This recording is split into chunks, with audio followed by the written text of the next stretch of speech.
But this class is really just about becoming aware of our body. This first class, the whole series is a 7-week series that has a lot to do with clearing the emotions that we were just talking about, the emotions that keep us fat, the emotions that keep us from rising, not just physically being healthy, but spiritually and emotionally, really bringing ourselves together in a union where we are able to hold the Spirit, hold our own energy, hold love, hold compassion, hold belief, hold knowledge at a much higher frequency about who we are, about who God is, about who our neighbor is, about what our potential is in this physical clay body.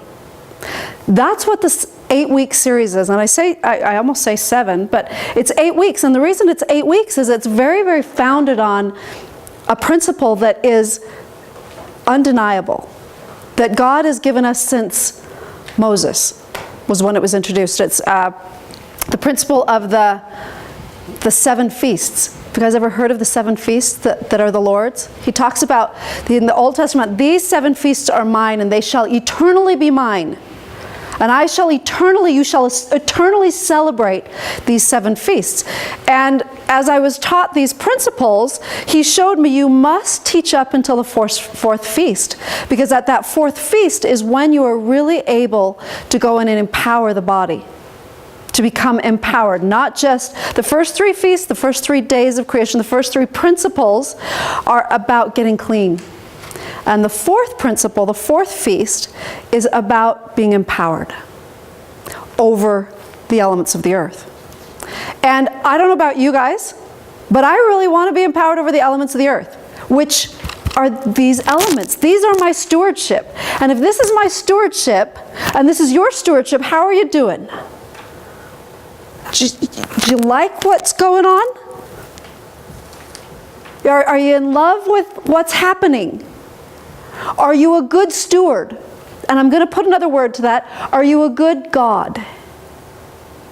Because this is your universe. This is your creation. And granted, it's a little g. It's not a big capital G, right? It's a little g God. But this is what we've been given, right? This is the universe that we have here on this earth. The clay tabernacle, the dust of the earth, the elements. And they're the temple and the house of our spirits. And our spirits were being given a test run at creation as little g gods. Okay, go down and manage this universe. See how you do with this universe. And they're alive, it's an alive and a living universe, and they'll be obedient and they'll be disobedient if. Do you think that God, what did God do to get all the planets to do what he says? Have you ever wondered? What does God do to get all of his children when he says, command something to happen to get them to obey? What did he do to become a God? How did he get that authority, get that power? Just somebody knighted him and said, you're it? Or someone elected him and made him president? Made him God of the universe? No. He had to learn the principles and become the laws, become the truth, become what he is, a God, in order to get people to follow him. In order to get the worlds to follow him. In order to get animals to follow him. In order to get the evil spirits to obey him when he says, out. He had to do something. He had to do a lot of things. He had to become that. Well, we're doing it right now. The same principles are on the earth still. They're still here. In fact, he's given them all to us. Every single one, and laid them out beautifully. And said, okay, this is how you do it. He's shown us over and over and over and over again how to do this creation thing. How to get these elements to obey. And we're going like, huh? Huh? Huh? I can't lose 5 pounds and keep it off. How you getting universes to follow you? I can't get the chicken in my yard to, not go in the neighbor's yard. I can't get my eyesight to get better. And you can do it all? All right, clearly I'm missing some principles, right? If we want the power, we must live the laws that bring the power. And this class, Body Elevation, is the first 4 principles. And they are taught in a way, which is why I love them, that's why I love this class, is that you will put them into your daily life. If you'll do the principles we teach, you will put those first 4 principles in your daily life and you'll start to become them. And if you start to become those first 4 principles, you will be cleaned up and empowered. And then the last 3 principles, the last 3 feasts, the last 3 laws are about massive power and stewardship. Huge stewardship. Power in that stewardship. But there's no getting there until we do the first 4. There's just, we can't jump steps. And I'm telling you, the world doesn't know those. They know them, but they don't know how to do them. How to do the first 4 steps of becoming clean and empowered. So that's what we're going to talk about today. So let's just talk about the first principle. This is the first half of the principle. Okay, and I like to call it awareness because if we're not aware of something, can we change it? Can you change something you're not aware of? Say, for example, you got a car here and the battery goes dead. And you take it to the mechanic, you don't know what's going on. You take it to the mechanic and he changes the tires. Is your car going to start? Are you going to be able to get your car to start and get where you want to go? It's got great tires. The engine still works. But you're not even aware of what the real problem is, which would be me. Okay, I might know if it was a dead battery, but if it was a starter or something, I don't know that I'd know what it was. And if they fix something that's not really the problem, it's not going to get you anywhere. It's not going to fix anything. You're going to still be dead in the water.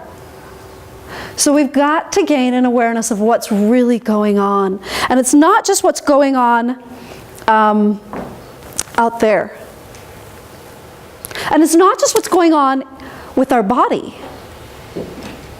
It's also what's going on in our head and our heart. The connection of the two and then the connection with the body. That's what we've got to become aware of. We've got to figure out what we're missing. So let's talk about that for a minute. What is wrong with our society and the way we eat?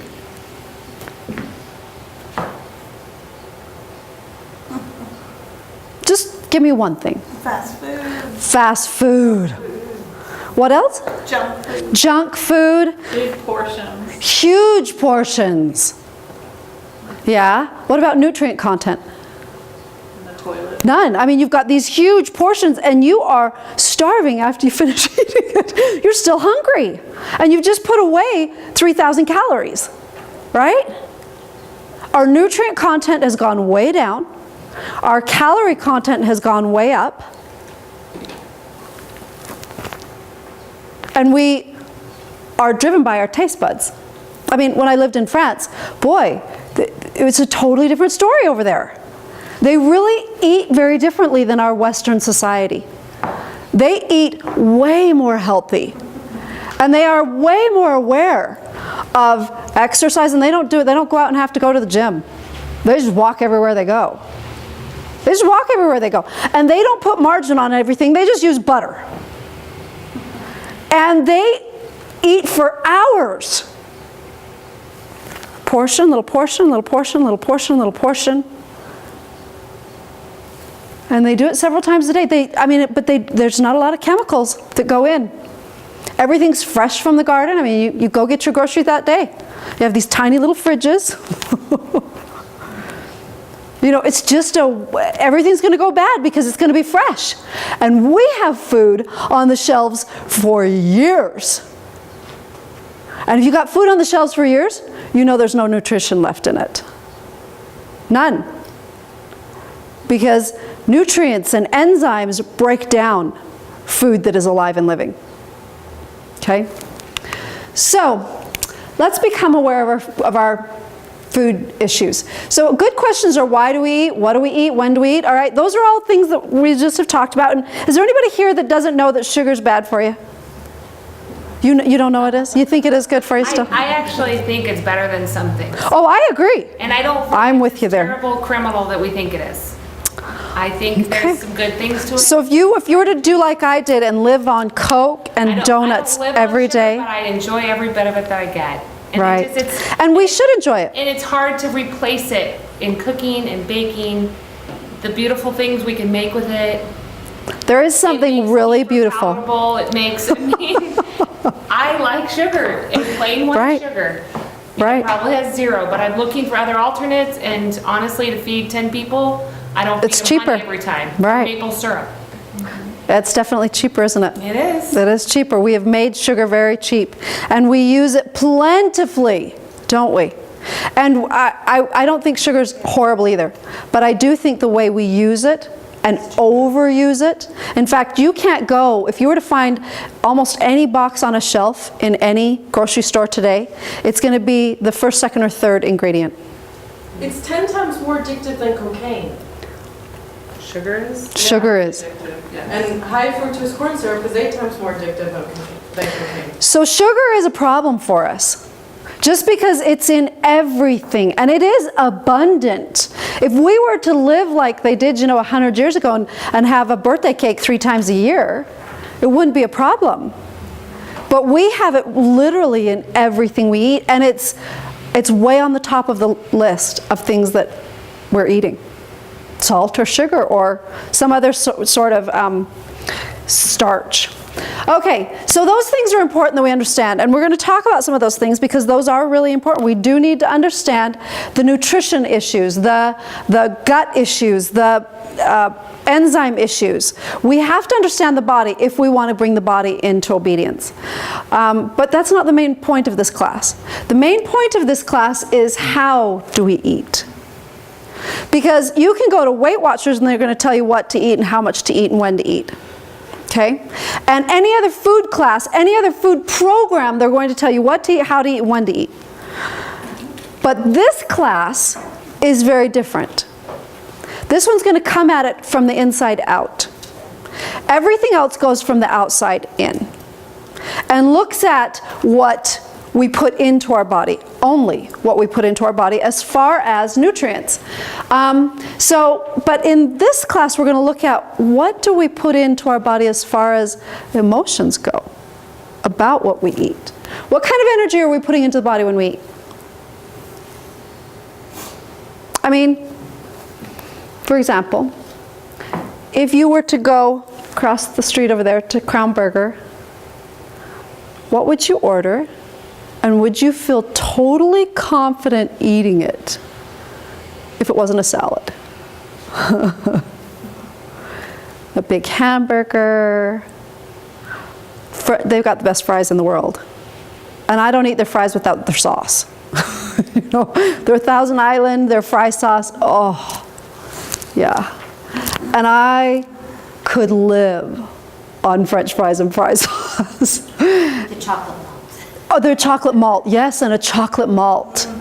Or a straw, oh yeah, you just malt me and I'm good, right? And then when I'm done, I'm going to be full, and I'm going to be a little bit sick, but I'm still going to crave the flavor. I'm going to want more, even though I've had plenty. My taste buds are still going to be screaming for more, right? So when I do that, when you guys do that, what is the emotion that you put in while you do that?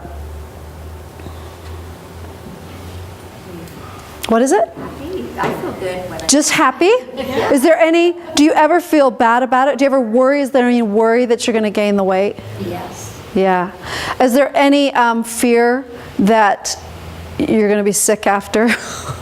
Anybody ever eat Burger King and the fries and the hamburgers together are a gut bomb? And it's like, you're not going to be well for the next 6 hours. You know it, right? Do you ever have any anxiety? Or, let's do one better. We go to fast food places. I mean, what's the name? Fast food. We are usually in a rush. In fact, if I have to go to a fast food place, I'm driving. And I'm going to eat while I drive. And I'm going to do something while I'm eating. And I don't sit down normally. I'm going to stand there and I'm going to do it, shoving the food in my face. Because it's about getting it done fast.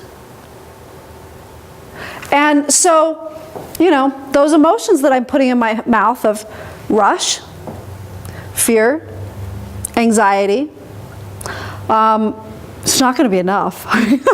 Greed, I feel greedy just even while I'm eating it. I feel like, oh my gosh, I'm not going to get this for another how many weeks? And oh my gosh, and I feel really greedy. And that shake, oh. Okay? So, think about it. The last time you ate anything, what was the emotion that accompanied the food when you put it in your mouth? Say you had pizza, or spaghetti, or a piece of cake. Even this, I have noticed that I'll have these really healthy salads. And, you know, we've been taught to dressing on the side. Because you can't have too much dressing or fat. The dressing is going to be the only naughty thing on the whole salad, and I'm going to feel guilty for the dressing. So I'm going to keep it over the side, and I'm just going to lightly dip, right? Because why? Because I feel guilty about what I'm eating. I'm feeling bad about putting a salad into my mouth. The emotion is not a clean emotion. It's just not. It's a dirty emotion. Why did you feel that way? Oh, let's see. It was healthy, so I can have lots. I can have more. I mean, have you ever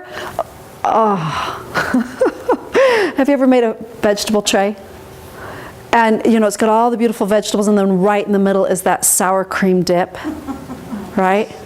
And my favorite thing is carrots with dip. And I'll eat, you know, a cup of dip with, you know, all right, 2 cups of carrots, but still, it'll be half to a cup of dip. Because that's how it's delicious. So it's healthy, so I can have lots. And sometimes, I remember, you know, years ago, I would walk away from a vegetable tray feeling sick because I'd overeaten. And it was like, how can you overeat vegetables? What's going on here? Because I felt permission, because those things were healthy, to gorge myself. Instead of enjoying it and loving it and being right there. It was full of sugar, so I felt bad. It was late. I haven't eaten all day. Anybody do this one? I haven't eaten all day. It's 9 o'clock. 10 o'clock at night. I'm starving. I'm going to die if I don't eat. And so I eat a ton. Yeah, but I haven't eaten all day. So I can have whatever I want. 10,000 calories right now.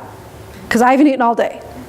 I wasn't hungry. I'm not hungry, but I'm going to socialize. I'm just going to have a little. Or I'm just going to eat it because it tastes good. I was happy, so I should be able to have whatever I want because I'm celebrating. It's a celebration. I was sad, so I got out the ice cream. Ben and Jerry, right? And 2 pints later, I feel sick and sad. Someone said I should feel what about food? Blank. Fill in the blank. Gratitude, love. I don't. You should feel bad about that food. You should feel great about this food. We get told all the time how we should feel about our food. I mean, it's like, just go look up eating disorders on the internet, or diet, or any food. Just look up food on the internet, and it'll tell you how you should feel about it. How should you feel about your food? Well, let's look at it. Should never eat this food if you want to eat. Does anybody have that come up on their screen? 3 foods you should never eat if you want to lose weight. One of them's a banana. All the time. What is the other one? All the time? Yeah, like I always see that, and it'll be like broccoli or something. I know, I'm like, really? Or whatever. I can't eat that food, but I can have this food. Those are the foods that are keeping me fat. Okay, whatever. Right?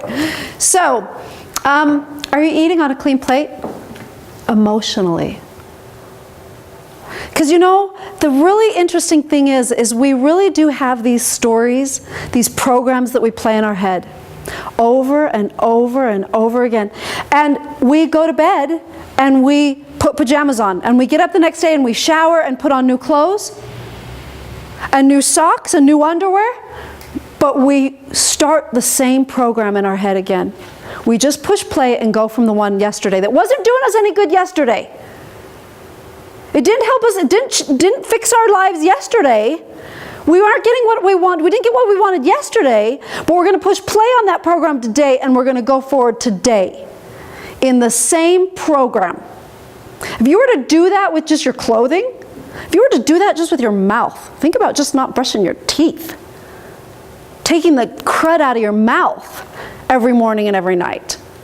What would that do? Just that alone. Right?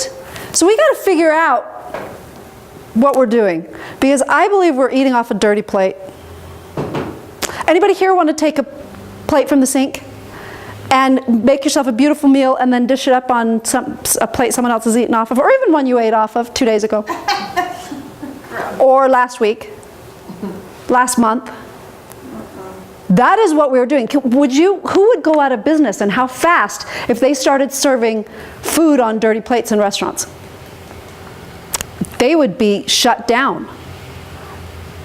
But that's what we're doing. We are living from a dirty emotional plate when it comes to our food. And we're shoving food in our mouth as fast as we can in an emotional state that didn't work yesterday, didn't work last year, didn't work 5 years ago, got us to where we are today. It's not working. Maybe we better clean the plate, clean the inner vessel. Has anybody ever heard that term? Clean the inner vessel, and then fill the vessel up again. In fact, I love using the analogy of it's like icing a poop cake. If you make a cake out of poop, but you want a cake, so then you'd put icing on it to make it look pretty. Oh, are you going to cut yourself a slice of that? It's pretty. You can even bake it, right? Put a little flour, a little sugar in there. Stir it up. Disgusting, right? That is what we're doing with our old belief systems. They are crap, and they have been always. Our belief systems are crap. And I use that word intentionally. Some of you know the word crap comes from the word chaff. Anybody heard the word chaff used before by anybody in the world in the history of mankind? Chaff. When you sift wheat, the chaff is the kernel part on top of the wheat. And it has to be burned up or sifted out. It's of no use. And he divides the chaff from the wheat. The chaff is the crap. Well, one of the greatest teachers of all time used that word a lot. Just happened to be Jesus Christ. And he said, remove the chaff from the wheat, and the chaff shall be burned up. And so we've got this word that is perfect. The English used to say it, if I had a really good English accent, my daughter could probably do it. Chaff, but it sounded like to us crap. Chaff, chaff. So we started saying it as crap. And that's what it is today. The etymology comes from the word chaff. The pilings that are debris that have to be thrown away. It's what we carry inside of ourselves, right?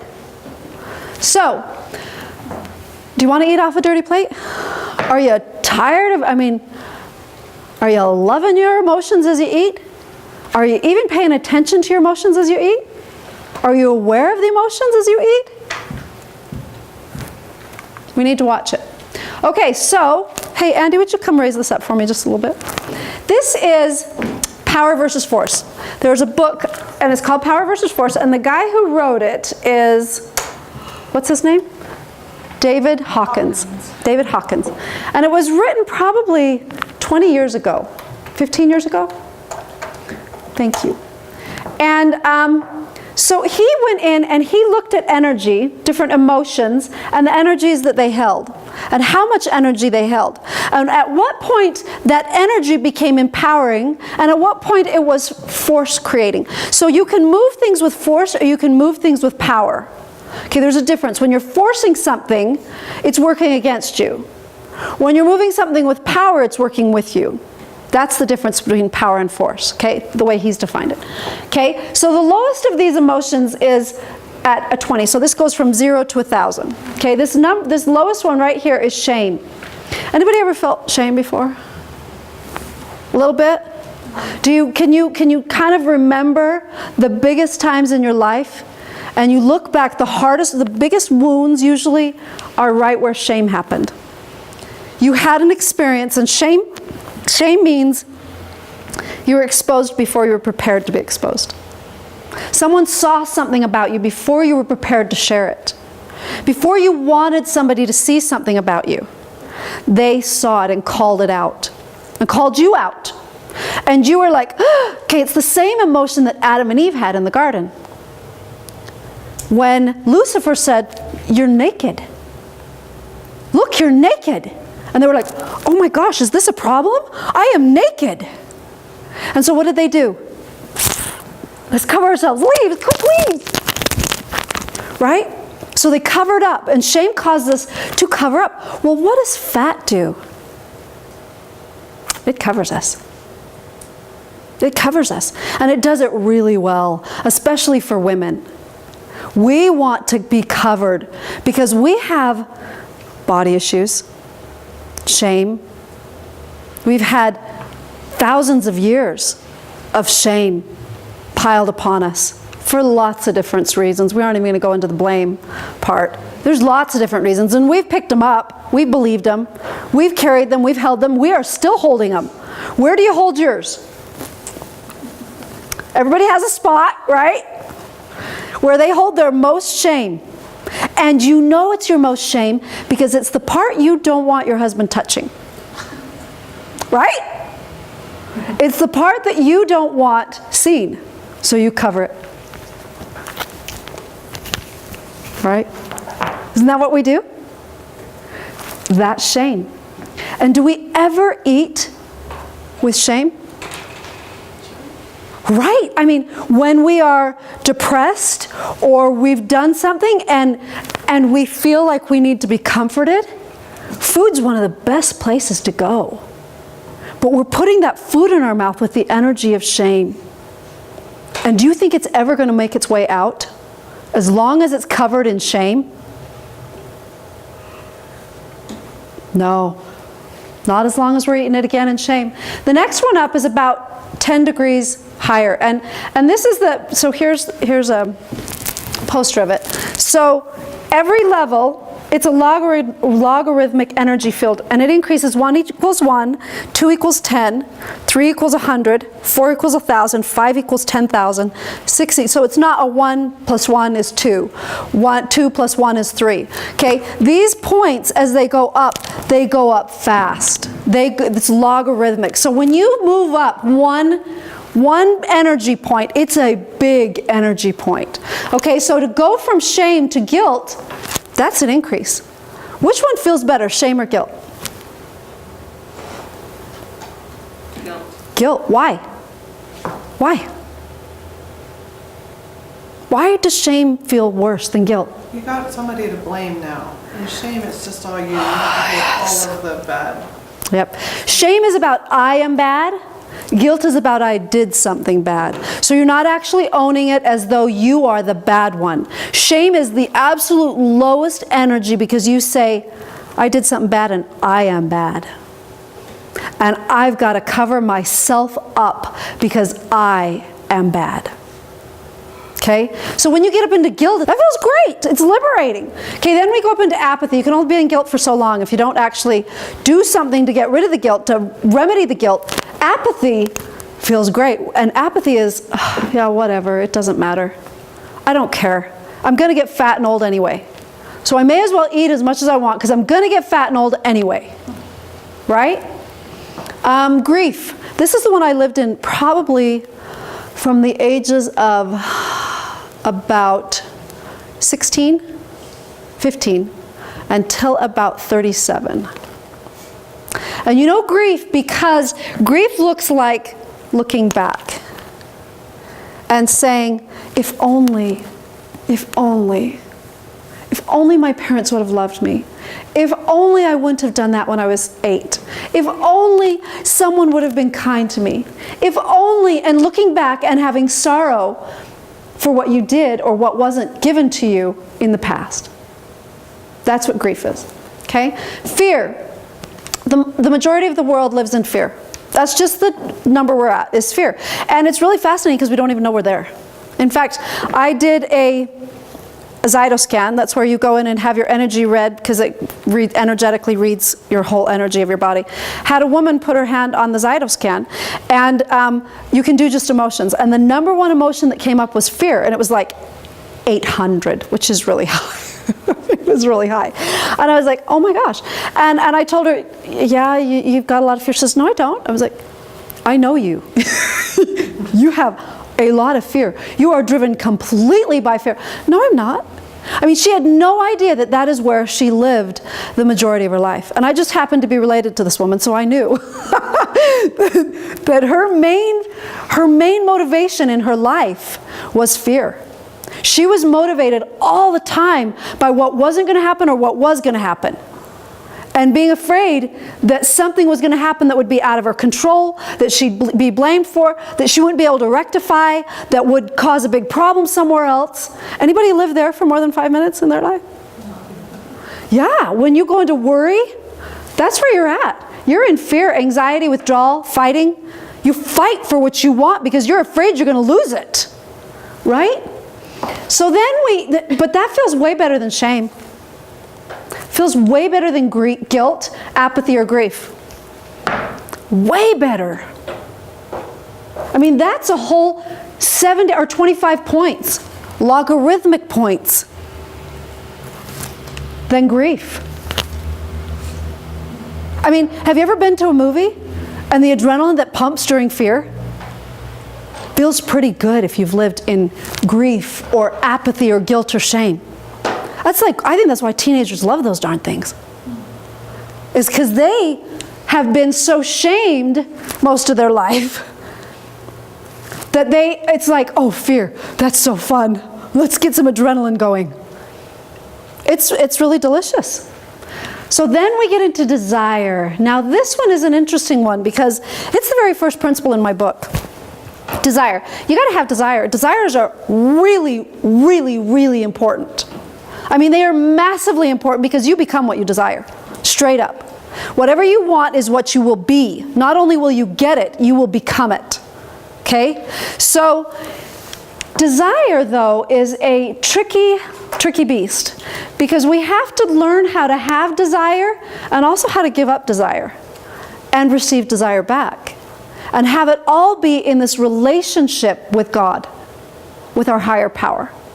And when we put desire in a relationship with a higher power, then we get out of craving, enslavement, and disappointment.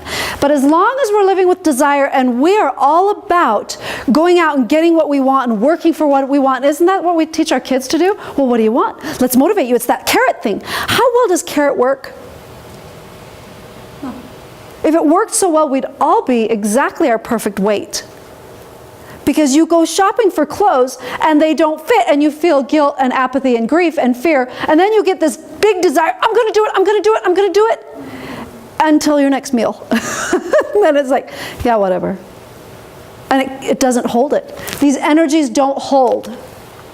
They don't hold. There's no power in them. There's force, but there's so much energy you got to exert. Even in desire. You know, you can motivate a child with desire for 20 minutes, maybe. And then you lose all the power with it. You have a whole week. If you do this today, or all this week, I will give you this at the end of the week. It's like, well, I've forgotten about it after 20 minutes. I'm going to not do that. Right? So the next one, and that's 25 points up again. The next one is anger. Oh. That was my go-to for many years. I would jump down into shame or guilt or apathy or grief or fear or desire, and I would notice I didn't have any power in it, and I would want some power, and I'm telling you, you got somebody in the room that's angry, everybody is listening to that person. And there's some good power there. Well, it's not power. There's some good force there. Everyone will listen. Everyone will be still, because everyone else, the majority of people who come into our sphere when we're angry, they aren't clean enough to not be able to pick it up, to not be able to feel it and make it their own. So, anger works through hate, aggression, and antagonistic. Pushing buttons. You got anybody in your life that pushes your buttons on purpose? I got one kid. He loves doing that one. So he's got some hidden anger because he's a little antagonist. The next one is pride. We've all heard the saying, pride cometh before the fall. And where do you fall? Down into shame. Did you know that the majority of the prisons have people in them who live in shame? And the only time they can get out of there is when they bump up into pride, out of that shame space. And so you got these people who are walking around, you know, they're big and strong, and they go to the gym, and they intimidate with anger and fear and desire, because they're not going back down into that shame crap, right? And I don't care if it's a man or a woman. It's the same energy they're putting out. It's the same thing they're doing. Okay? So, and that pride, but the minute something happens, if you can shame somebody who's in pride, you can knock them off their feet really fast. Really fast. They just go tumbling to the ground. And they are destroyed, especially if you do it in front of a crowd. We've all seen it, whether you see it in movies, whether you see it in real life. You bump somebody off their pride stool, poof. Yeah. So now these are force. Now, once we get up to this next level, now this is where things change. This is where things become totally and completely different. When we pick up courage, which is at 200, and it takes courage to look out the window and choose to see the whole vista instead of just our little front yard or where we're walking. Right? Or looking at somebody else and watching them to make sure they're doing what they're supposed to do. It takes courage to look inside and say, what's going on here? What's really my issue? How do I really feel about these things?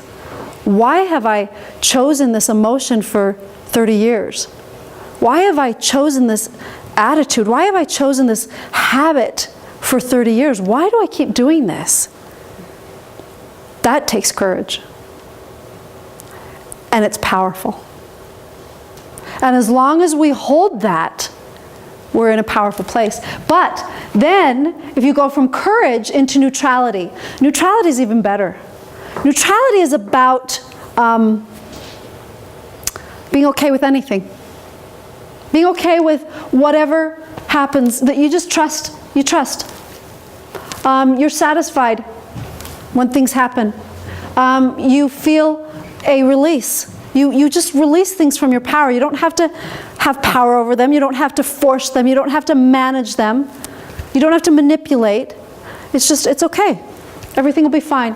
And then when you go into willingness, this is the gateway to all the higher emotions, is willingness. You're optimistic. You have a good intention. You're hopeful. That, I'm willing to do whatever. And you do it in a positive way, not in a, yeah, I'm willing to do whatever because this stuff sucks. It's not an ashamed emotion. Because there's a difference, right? When we're really willing and it's like, okay, I'm willing to look at this. I'm willing to be honest. I'm willing to be direct. Okay? And then there's acceptance, all right? I accept that this is really where I've lived. I accept new information. I accept that my viewpoint is not necessarily correct, right? And then we have reason. We can logically say, okay, this food is better than this food. This food is going to feed my body. This food is not. I'm going to willingly accept and love and be in neutrality and have courage to eat this way instead of this way. And to treat my body this way instead of this way. And to see myself this way instead of this way. right? And then love. At the energy of love, we don't even have to go any higher. Because at the energy of love, everything's healed. If you can hold your body at the energy and frequency of love, you have spontaneous healing. You have, at that point, you really can't eat anything. But I got to tell you, that energy is so high that there are very, very few people on the earth that have it. I know we think we have love, but what we really have is not mostly love. There's little teeny bits of it woven in. But if you've ever felt God come in, and He just comes in and sits next to you or in you or through you, and you just feel this incredible wash of, other people call it peace, but it's not a lack of emotion. And that's what most people think peace is a lack of emotion. Peace is, oh my heavens, how did I ever live without this emotion? This feels so good. Wow, this is love. Oh my goodness. Please don't go, Lord. It is an absolute rush. And yes, peace, but joy. It is just, it's delicious and you never want it to leave. And at that space, everything's good. And holding that isn't easy. Because you've got to really be clean. You got to be a clean vessel. But you have to go in and look at all this stuff and get clean and then move up. And bumping up from one emotion to the next emotion, these higher frequencies, isn't hard. But it takes work. It takes awareness. And we're going to teach you how to do it, and you can do it really fast. It's a fast process to do. But you got to do it, or it doesn't work. So here it is. We've got the alpha point and the ultimate. This is where we start. Everybody starts here. Okay, this is Adam and Eve. They were introduced into the world with shame, right? That is where we come into this world. We are, you know, a child under the age of 8 is at a constant theta brainwave. That means they are little children who are hypnotized. And anything you send at them, they pick up as though it's absolute truth. Theta is really, when you're hypnotized, you will quack like a duck, bark like a dog, and feel like it's totally normal. Because you're in a hypnotic state. Is that not what little children do? We just give them information and they believe it. And guess what? We all were there.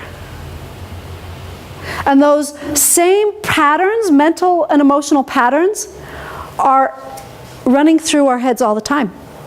Still, today. Did you want that 3-year-old running your life? Because that's who's running your life. Is the 3-year-old. The 6-year-old. The 8-year-old. Because they were told that was true. And we don't go back and look at it again. And ever say, well, are we sure that's true? Is that really what I want to believe? We don't go back there because this is just life. This is just normal. This is how we do things. And we got to go back there. Because that's where we start, but that's not where we're supposed to end up. So at this space, until we get into courage, we're contracted. We're shutting down. And once we get up into courage, we start to expand. We start to get bigger. And as you go up from shame, up into enlightenment, peace, joy, love, it's always an expansion. Even in these energies right here. I mean, I know that sometimes we feel bad about being here, but I'll tell you what, if someone's in shame about their body and they just go into desire, I'd do a big dance. Or if they go into fear or anger or pride, I'm going to give them a high five. I'm going to tell them they're doing great. Because if you can move up that fast, whoo, you got some energy going and you can go farther. Okay? So the levels of consciousness, this is inertia. This is hyperactivity up until we get to courage.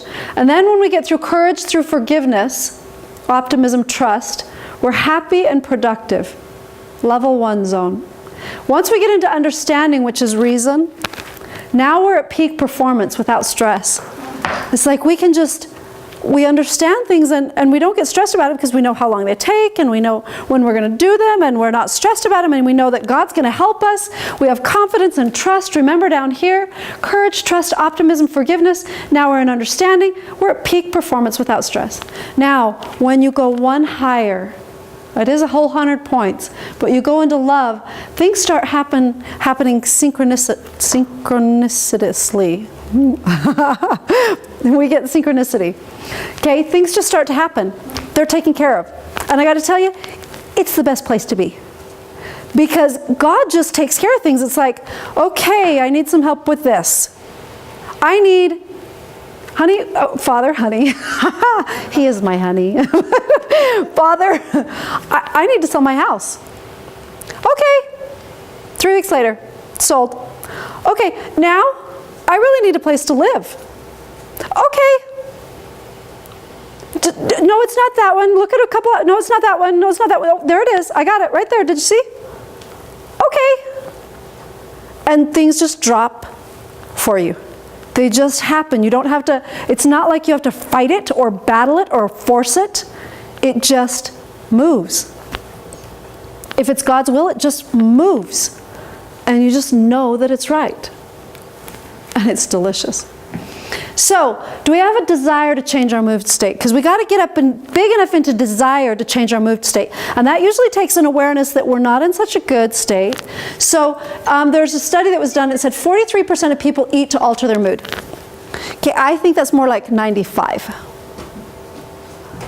Because even if we're just eating because we're hungry, hungry is a state. And I don't like being hungry. So I'm going to eat to change my state. To change my mood. My husband gets mean when he's hungry. And we all want to feed him. And we're all feeding him to change his mood. Right? Because he's grouchy when he's hungry. Or, depressed. Did you know, this is another study that's gone on. There is no, they think that chocolate, that we've all heard these things, that chocolate releases endorphins, right? Well, chocolate's not the only food that releases endorphins. Every food releases endorphins. Every single food releases endorphins. Is it any wonder that we go to food for comfort? We eat, and God has made it pleasurable. That's pretty cool. He gave us this state of consumption, and it's not only tastes good, it not only nourishes us, but it feels good. That's pretty generous, God, right? But have we kind of we're not quite using it right though, are we? Because we're using it to fill the hole in our soul instead of building a connection with Him. Depression. Anybody eat when they're depressed? Where is depression on the... Depression I think is down here in, let's see, shame, guilt, apathy. Apathy probably is depression, right? Because when you're depressed, you don't even want to move. You don't want to go anywhere or do anything. Despair, abdication, you're giving away your power. Hopeless, condemning. Those all are other words for depression, right? Apathy. Boredom. Anybody, because they're bored? Yeah. Stress. Stressed is dessert spelled backwards. I find that fascinating. Did you know they did another study? I love these studies. And they've actually taken little children as they're learning how to speak and they record them and then they turn it around and they're actually speaking. Did you know you speak backwards before you speak frontwards? I know. And we thought they were just speaking gobbledygook. They're actually saying words. So do you think we understand stressed and desserts? I think we did that on purpose. I think our human language does that on purpose. We just don't know it consciously. But subconsciously, it's totally there. We know what's going on. We go to desserts, right? Feeling fat. Anybody feel fat and so they eat? I feel fat today, and to make myself feel better, I will eat this cake. Yes, that's a good plan, right? Hole in your heart. To eat, we eat to fill the stomach, not our heart, but we usually are doing it because we're bored or we're feeling disconnected. I know I go to my mother-in-law's house, and I just recently realized this about 3 or 4 months ago. I had to take care of it because it was like, what goes on? I go to my mother-in-law's house. I'm not hungry when I show up, and yet I have 3 servings. What is that about? Oh, well, let's see. I'm not really connected to any of my in-laws very well because they don't think what I say is very interesting. So I eat to keep my mouth shut so that I won't say anything to offend them because they aren't on the same page with me, right? I'm filling the hole in my heart. I'm not filling my stomach. I am filling my stomach, but it's not because I'm hungry. Emotional eating. We're afraid. Sneaking or shame. Anybody ever do this? Oh, yeah. I mean, does that, just one bite, just one bite, just one bite. You know, or I remember, you know, those candy dishes. They're out there in the open, and yet we feel like we have to, you know. Yeah. Right? Don't we? Do we do that? And we'll take, you know, we can't take a whole handful of M&Ms, but we feel like taking a handful of M&Ms, and we feel ashamed because we want to take a handful of M&Ms. So we walk by the desk 10 times and take one at a time. Right? And then it's only one. Guilt. In fact, it's really funny when I was doing research to get photos for this. I found a story of a woman who, her son, who was 2.5, she would catch him all the time in the pantry with the door shut, on the top shelf, eating, gorging himself. 2.5. Do you think that's in his DNA?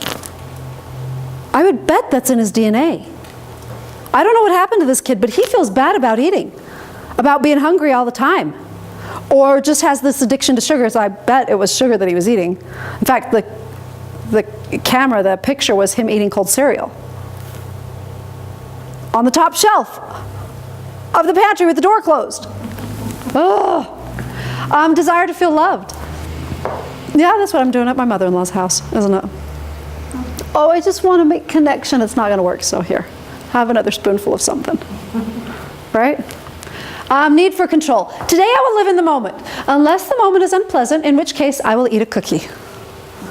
We can't, the one thing you can control is food. Did you know that is the main issue of anorexia and bulimia?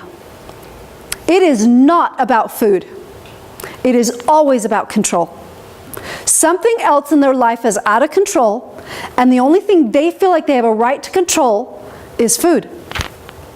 So they control it. Either they binge and purge, or they starve themselves to get death. But it's all about control. Principle. This one was funny. I have a friend, and she went to Africa. And you know, we got this cute little saying here that says, eat your rice, those children in Africa are starving. Well, she went to Africa and she went into homes and she heard mothers saying, eat your rice, there's children in America that are starving. This is the principle that has made it all the way around the world. Habit. Oh yeah, my popcorn habit is a bad one. I want popcorn at every movie. All right? To feel loved, it's how others, families show us their love. Is there anybody in your family that cooks for you? Oh, yeah, my sister-in-law makes cupcakes and desserts. That's her fun thing. And so, of course, she makes them to show us love for every event, every family thing, everything. And everyone has to rave about how wonderful a creation it is. And, of course, everyone has to eat it. Of course, because you would feel like How can you not? you're dismissing her if you don't eat her food. Her creation. Yes. I know, and it's guilt, right? We feel bad about, we can't say no, or they feel unloved. Have you ever made something and you felt unloved if someone didn't eat it? Oh, come on, yeah, we do the same thing, right? It's not just people doing it to us, we do it too. I mean, anything we think someone else does to us, don't kid yourself, you've done to somebody at some point in your life, right? So we do this. We want to show someone we love them. We bake them cookies, we make them a beautiful meal. right? Well, I love you. Eat my food. Greed. I grew up in a family of 10, second of 10. My mother would make one chicken. It was a big chicken, you know, like 6 or 7 pounds, and put mashed potatoes for Sunday dinner, maybe some carrots. There were 10 kids. This little chicken, I mean, I know it's a 6 or 7 pound chicken, that's pretty big, but for 10 children, 4 boys, 6 girls, you're starving. If you aren't at the table when the prayer is said, you may not eat. It is a good chance you're not getting any food at all. And I remember my brothers would go, that's mine, that's mine, that's mine. I mean, they would really do that. And it was like, ugh. So greed, you know, it's beautiful. I need to get my fair share. Have you ever eaten something just because you're going to get your share, dang it. You want it, and even if someone else wants it and you don't want it, you're going to eat it because it's yours. To reward ourselves, this one's my favorite one. I lost 5 pounds. I'm going to get some great gourmandise. You know, a bakery. I'm going to go to the bakery and order anything I want. We would do this with our kids. We reward them. So here's the thing about rewards. Children who expect rewards for an activity are less likely to engage in the same activity later than those who are intrinsically motivated. What do when at school we reward children for reading? We're actually decreasing the likelihood that they'll want to read for the love of reading. Because all they're thinking about when they're reading is the treat they're going to get, instead of getting into the story and loving the story. Do we do that at church with God? Do we do that? I mean, where do we do that? Oh, everywhere. With work, if you do this job, you're not going to, I don't care if you ever love to learn learning how to work. I will just pay you. So we have raised this many generations of people who only can do things because they're going to get a reward from it, not because they love it. Lazy. This is my favorite one, and I don't even do the I don't even do the sandwich. It's like there's an apple, the first fast food, and let's see, there's some crackers, and do I have the energy to cut the cheese? Nope. Okay, I'm not going to have cheese today, but there's some cottage cheese, and all I need is a spoon, so I can do that. Maybe some peaches. Oh, I can open a can of peaches. But lazy. Celebration, special occasions. I got to tell you, my birthday was just last week, and I think I had 5 celebrations. I'm not kidding. I celebrated with 5 different groups of people. And, they bring delicious food. And even though I had committed to not eating X, Y, and Z, it was my birthday, and I'm not going to say no to them. So I had everything that I'd taken off my list of things to eat. I had all of them. Because it was a special occasion. What? I feel like this is a really big one.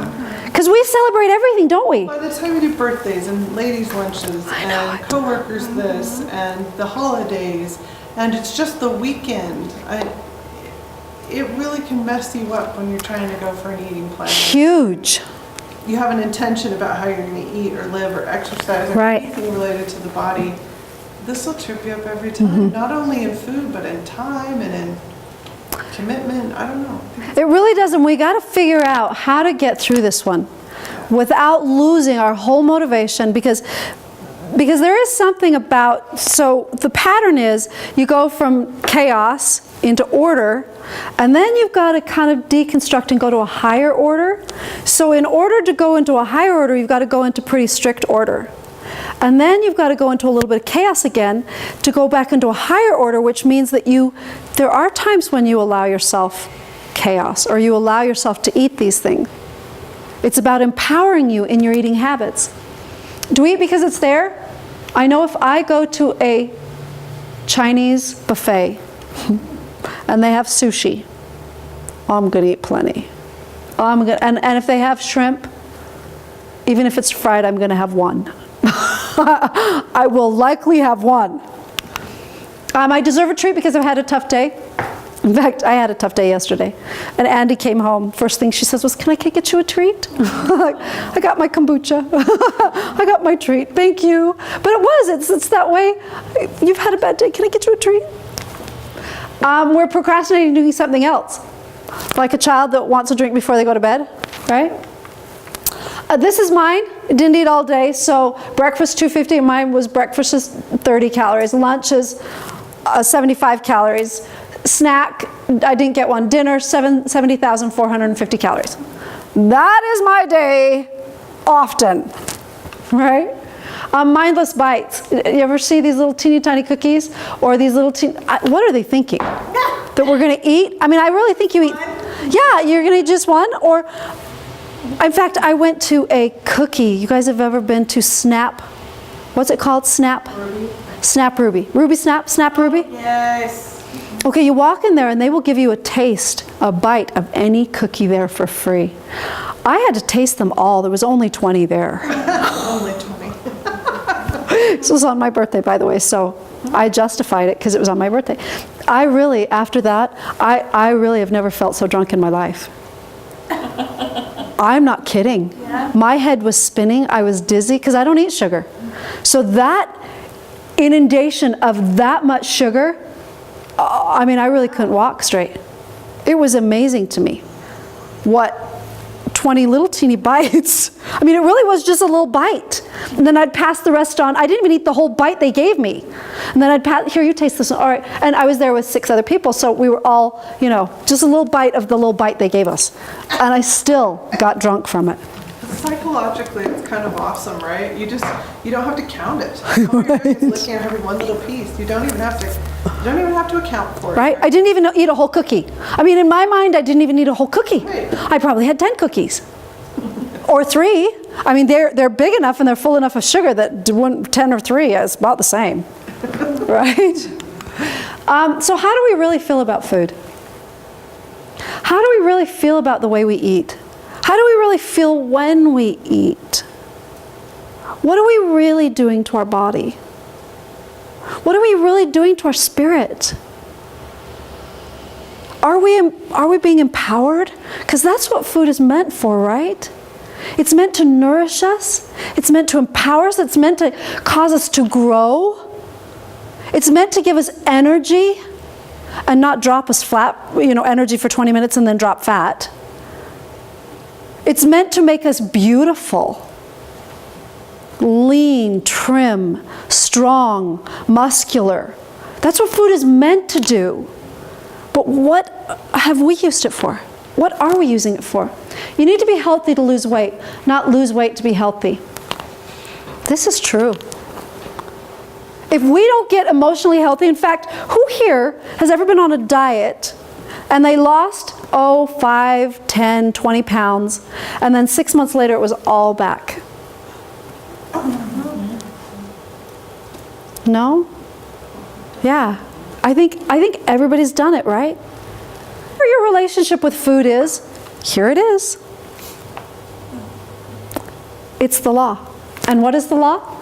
There is a law irrevocably decreed in heaven before the foundations of the world. This is something that is not changeable, upon which all blessings are predicated. And when we obtain any blessing from God, it is by obedience to that law upon which it is predicated. You want to be healthy? You got to live the law of health. You want to be stable emotionally? You got to live the laws that create emotional stability. You want to be happy? You got to live the laws that create happiness. You want to have a body full of light and energy? You must live the laws that create light and energy. The law of creation, light, and energy. We become what we eat, not just the food. That is one component. The other component is the emotions that we eat. When we eat the food, we'll create this body. If we were in love all the time, do you think Jesus Christ worries about what he eats? Do you think he comes down here and won't eat cheese? Won't eat butter? Won't eat sugar? No. He can eat whatever the heck he wants. He's got that power. His body obeys him. The body is the temple of the Spirit, right? So this little universe we got here, would anybody here go into a Buddhist temple or a Catholic mausoleum or a LDS temple and wear muddy shoes? Tromp through? Or take spray paint and spray on the walls? Or vomit on purpose? You know, if you're sick, that's one thing, but just go in just to make a mess.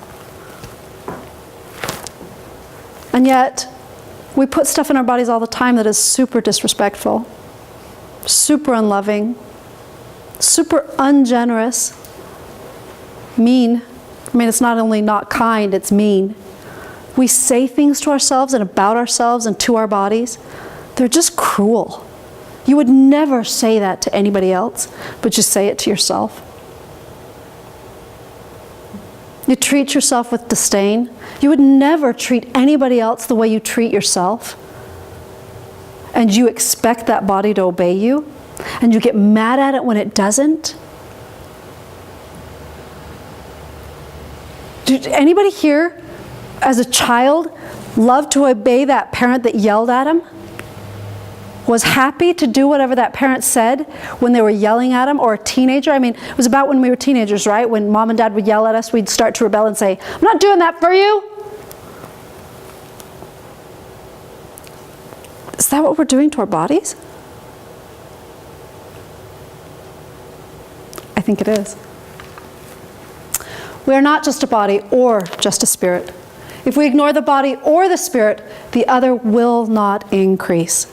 I learned some of these principles, the first principles that we're going to learn, 11 years ago. And I asked God, my higher power, if I could start to teach them. Because I was so excited, they made such a huge difference in my life. I mean, I lost weight, my relationship, my marriage changed, my friendships changed, my whole life changed. Tremendously. I mean, it was night and day. My husband was saying, who are you and what have you done with my wife? All the time he would say, who are you and what have you done with my wife? Because I was such a different person. And so I asked, can I teach this? And he said, no. You go learn the body. You're not doing this until you understand the body. And I was like, the body is stupid. It is disobedient. It is, I mean, it's just this thing that I gotta conquer. I gotta just force it to be obedient, and I can't most of the time get it to do what I want it to do. Yeah, exactly, Karen. Go learn about the body. So I did. I went back to school. And I'm telling you, wow, the body, miraculous. I mean, I just stand here and just get, the body is amazing. It is so beautiful. I have this love affair going on with the body that is like, wow, what it does for us. What it does for us. Oh, wow. You couldn't have a better friend in the universe than your body and God. But He gave you your body. And we treat it terribly. So, both the body and spirit must be honored and healed. It is not just about healing the body. You won't ever get the body to be healed unless you honor the spirit as well. And you won't ever get the spirit to be healed unless you honor the body. They must be done together. Okay? Without the body, we cannot have a fullness of joy. For man is spirit. The elements are eternal, and spirit and element, inseparably connected, create a fullness of joy. And when separated, man cannot receive a fullness of joy. Okay, I don't care about, this scripture. Everybody thinks it's about the afterlife. Resurrection. Okay, so what? I want to know about now. What about today? Well, if part of you hates your body, and the other part of you loves your body, or loves eating things that are bad for your body, or wants your body to do something but you don't think it'll ever do it, wants your body to be thin but wants to eat crap, are we separated? Is our spirit that wants good health and our body that just wants to have whatever it wants? Are we divided or are we united? Divided. And when we're separate like that, can the body, the spirit and the element, your spirit and your element, your body is your element, right? Everybody knows the body is element. It's made up of the elements of the earth. You got all the elements there, right? Periodical table, here it is, right? Without those connected, there is no fullness of joy. We can't have joy. Isn't that what we're all looking for? Whoa. We're looking for it by trying to satiate the spirit or satiate the body. But never the twain shall meet. How do we bring both together and do both? Bring a union to both. Well, it's our responsibility. We've got to recreate our bodies into temples worthy of being in the presence of God. We must get our energy up into love and joy and where the Holy Ghost constantly is with us, teaching us all the time. That's enlightenment. That's enlightenment. And we get it, what, once every 4 or 5 years? Where we just, oh, I just totally understood it. If we are having that every day and having downloads and it's like, oh, okay, you got some spirit with you if you're getting it regularly every day. And is that not the goal? That's the goal. So let's look at this chart again. You know, we got to get up out of these energies down here and up into courage and neutrality and willingness, acceptance, reason, love, joy, peace, joy. Body and mind, inseparably connected. And I'm not talking about resurrected. I'm talking about united. Love and love. Honor and honor. Truth and truth.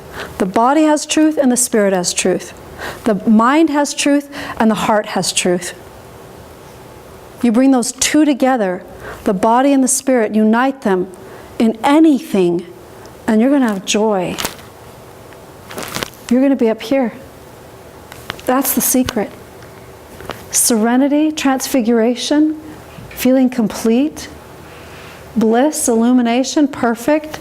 Oh, sign me up. Let's do this 24/7. Our body is our witness. It's our proof. You go stand before God, you're going to take this with you. You don't get to leave this home. It's not staying in the dust.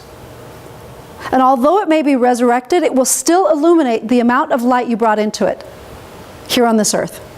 If you brought in little teeny tiny frequencies of light, it will only illuminate little tiny frequencies of light. And you're going to look around and say, wow, whew, that's big light. Oh, I got more light than that guy. You're going to see how much light you brought in and how much light you didn't bring in. How much truth you brought in. The elements hold light. Jesus Christ is the light of truth, which truth shineth. So truth shines. That's why when you bring in truth, your body is illuminated. If your body is illuminated, if you have light, what does it dispel? Darkness. Right. This is the light of Christ, as also he is in the sun. Oh, some more element. And the light of the sun, and the power thereof by which it was made. Wow. As also is in the moon, and the light of the moon, and the power thereof by which it was made. Everything's made by light and truth. Whoa. As also the light of the stars and the power thereof by which they were made, and the earth also and the power thereof, even the earth upon which you stand. Okay, if the earth is made from light and truth, what are we made from? Light and truth. We are the dust of the earth. We are the elements. Tell me your mother, when you were in vitro, didn't eat. Her body came from the dust of the earth too. And the food we eat and the light we bring in creates us. And the light which shineth, which giveth you light, is through him who enlighteneth your eyes, which is the same light that quickeneth your understanding. So when you understand a truth, you are increased. You have brought in more light. When you do the truth, you have increased even more and become more light, and your elements hold more light. And you go from a star light to a moon light to a sun light. And that is the progression. So bring truth in. Which light proceedeth forth from the presence of God to fill the immensity of space. Okay, I got some darkness. What do I do with this darkness? Well, it's got to come out. Or you're just icing a poop cake. We got to empty out the vessel. Clean out the inner vessel. The light which is in all things, which giveth life to all things, which is the law. The light is the law. Okay, the light is the law. The law is the truth. The truth is the light. They're all the same thing. You live the law, you become the truth. You cannot live the law without getting the blessing. If you don't have the blessing, you're not living the law. That is just the stinking truth of it. So whatever blessing you're not getting, you're not living the law. We got to figure out the laws that bring the blessings, don't we? What's the reference on that? What's the what? What's D&C, 93 something. Okay. It is 93. I'm sorry. 93 is like one of my favorite sections in the whole of D&C. Okay? Which is the law by which all things are governed, even the power of God. Even God's governed by the law. Who sitteth upon his throne. Oh wait, he is the law. So he's governed by the law because he's obeyed the law, so he's become the law. He's become the light. He's all of it. That's what we're trying to do too. Who is in the bosom of eternity, who is in the midst of all things. Wow. This is all just one big old light fest. Truth fest. Law fest. It's pretty beautiful. So how to increase the light in our elements, our body. These are the ways that I know. Oh, there's a few more too that I didn't put on here. Receiving God's light through his Holy Spirit. Increasing in truth. That's the big one. Okay? Doing our covenants. Oh, that's even a bigger one. So we learn truth, and then we do the truth, and then we become the truth. Okay? Removing darkness and bringing in light. We will talk about this next class. It's R&R. Doing the works of God, eating clean, pure food, and drinking pure water. And then there's some more that we will talk about actually throughout the class. But every time we live a law, we increase in light. Just like this little scripture here says. You do the law, you have to get the light. You get the light, you have to be in the law. You will create. You will bring light in. Okay? So, energy is equal to the body. The earth has light, the sun has light, the moon has light, all come from Christ. They all are made up of the elements, just as we are made up of elements. The higher energy balance of the body, the higher the frequency the body can hold more light. Okay? Our bodies are conduits for energy. Have you ever taken one of those little balls and it has metal on each side and you put your finger on both sides and it lights up? Because you're connecting the circuit. And we are energy. So we connect the circuit and you get light. Okay? How close is your energy to that of a God? Have you ever walked in a room and people say, wow, you're just so shiny. You just are so bright. You walk in a room and the whole room lights up. There's light there. When you're in a really good mood, compared to when you're depressed and nobody's lighting up when you're, yeah, everyone's running from you because you're in a bad mood, right? Our spiritual experiences increase our light. Have you ever had the Spirit so strong that your body started to shake? Where it's just like, well, your body is increasing in frequency. And your body, your spirit can handle that because it's really high. But your body, you have to get it up higher too. You have to get your body into that higher frequency, and the Holy Ghost comes in and increases your frequency. That's why you get those chills. That's why you get strokes of genius enter your mind. Because there's energy pouring in. You've created a space for the energy to come in And it's there, and you feel it, and you know it, and you feel it in your heart, and on your skin, and in your limbs. So the Holy Ghost frequency is much higher than ours. And it's like it shorts out the body if it's not able to handle it. We must increase the frequency of the body. So you got to get into that space a lot and often, so that the body can stop doing that. Have you ever spoken and you cried because you felt the Spirit so strong? And then you do that on a regular basis and you're not crying anymore? It's not because you don't feel as much or the Spirit isn't as strong. It's because your body can now hold that higher frequency easily. In the mission field, we'd go out and, the first 2 months I cried through every appointment. And then I got to the point where I was able to speak with power and boldness and authority, and I wasn't crying anymore. But my witness was stronger than it had ever been. I was holding more energy. I was holding a higher spirit. My body had gotten used to the higher frequency, and I could hold that higher frequency. Okay?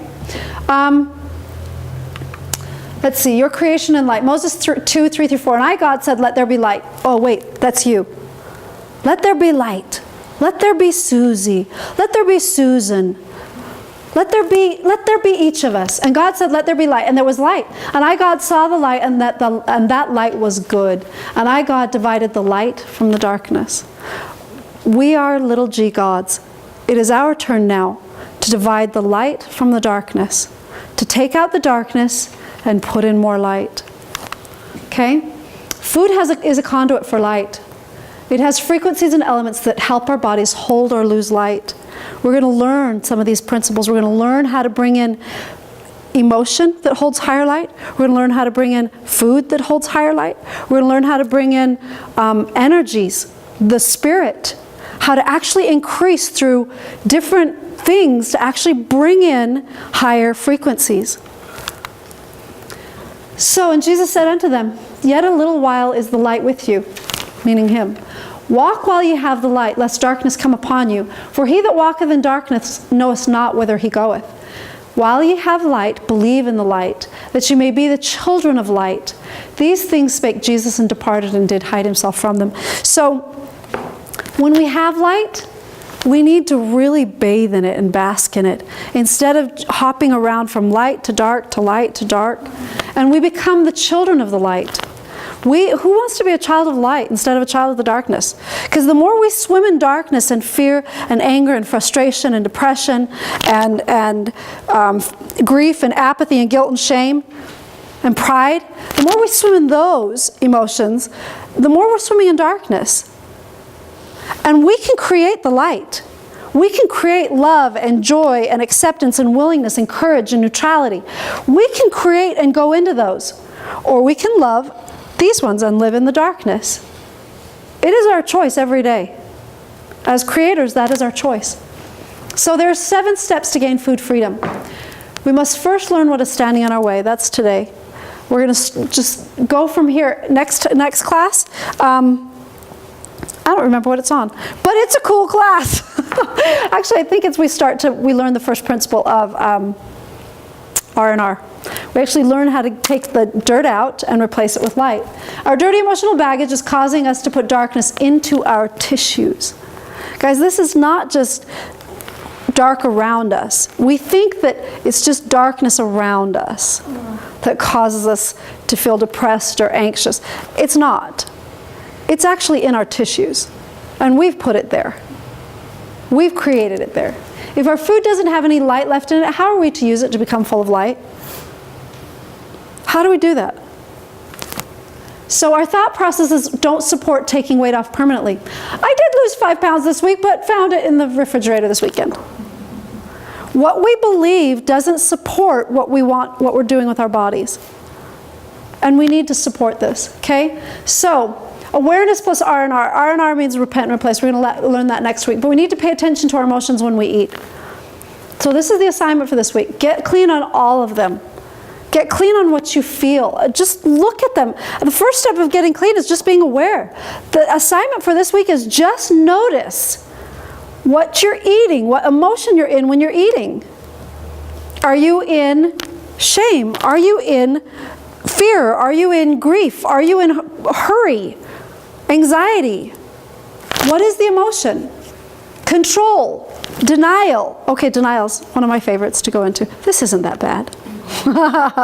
Control, if I control myself with it, I'll be just fine, right? It's not okay to be unaware of what you're feeling when you put food into your mouth. It's not. We need to stop doing that. We need to be aware.